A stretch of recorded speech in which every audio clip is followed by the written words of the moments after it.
Alright, said I had a review coming, my Samsung 4K monitor. The specific model is the U28E590. I've returned it because 28 inches is just too small for 4K. Unless you're just watching 4K video or playing 4K games. I would say the minimum for a 4K monitor would be 35-40 inches. Of course, it'd be nice if we could all just be like Barnacles and have 3 4K 50-inch TVs that worked well as monitors, but that wouldn't even fit in this room really. Had 2 HDMI ports, each capable of 4K 60, of course. It'd be pretty stupid if they didn't support 4K on a 4K monitor. 1 DisplayPort 1.2. I've noticed in the settings, although I don't know why, you can change it to 1.1. Maybe there's some intercompatibility issues there. If you got a card that has 1.1 and it doesn't want to work well with 1.2, don't know for sure. It's LED, not IPS, so viewing angles aren't great. Side to side, doesn't change much. But if you lean back and look at it from a different angle or stand up, the picture looks darker or brighter respectively. There's a setting called Samsung Magic Angle, which will change it depending on leaning back or leaning back really far or standing to make the picture look right from that angle. But if you occasionally lean back and then you sit up in front of it, you constantly got to change your settings, and who wants to bother with that? It has Eye Saver, which basically just turns down the blue, which you could do manually, but it's got a quick setting, basically a preset. It takes down all the blue color, and it basically looks kind of reddish. The same reason that night hunters, like coon hunters, coyote hunters, would use a red light to find their way to their hunting spot, because as soon as they turn off that red light, their vision's fine. A bright light, like the light on my phone right now, is kind of blinding. When I turn it off, I'm going to have a little bit of trouble seeing. So it's basically the same thing. The red light doesn't strain your eyes as much. They don't have to adjust.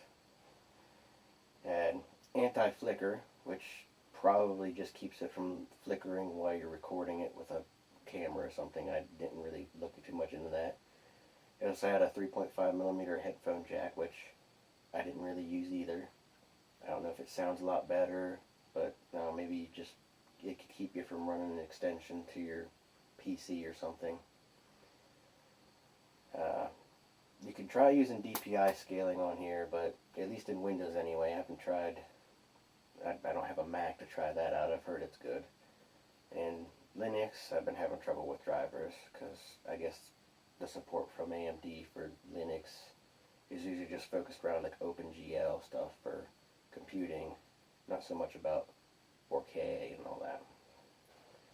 But the problem is, things can kind of look not great. And then you constantly have to zoom in, like in your browser, like Chrome, zoom in about 200% to get it to look big enough, and do that all the time. That can be a hassle, really. There's picture-in-picture, or picture-by-picture, which can basically make it work as 2 separate monitors side by side, and your PC will recognize it as whatever half of 3840 by 2160. The PC will actually recognize it as that resolution. And there's also picture-in-picture, which one picture basically takes up the full screen, and the other takes up a quarter or 1/9, which 1/4 is 1080p and 1/9 is 720p. Which brings up another point some people probably don't realize. Some of you may know that 4K perfectly downscales to 1080p.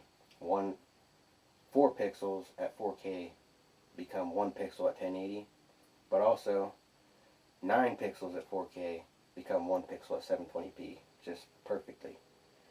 Now 1440p on the other hand, there's some interpolation, basically some blending of the pixels that has to happen, and then it won't look too great, look kind of shitty. And 1440p, there's also 720p is HD. Not full HD, but it's HD, which is where the term Quad HD for 1440p comes from. Like a lot of phones are labeled Quad HD. That's where that term comes from.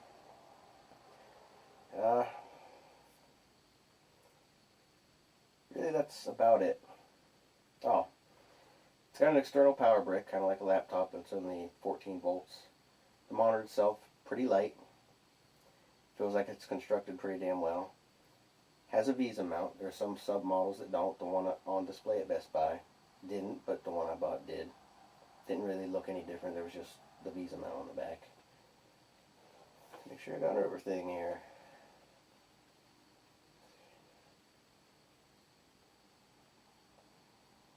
Yeah, that's about it. Basically, I wouldn't recommend it unless, like I said, you're going to just be watching 4K video, playing 4K games, and you want that ridiculous resolution, tiny ass pixels, and aren't planning on leaning back and playing and sitting up and all that.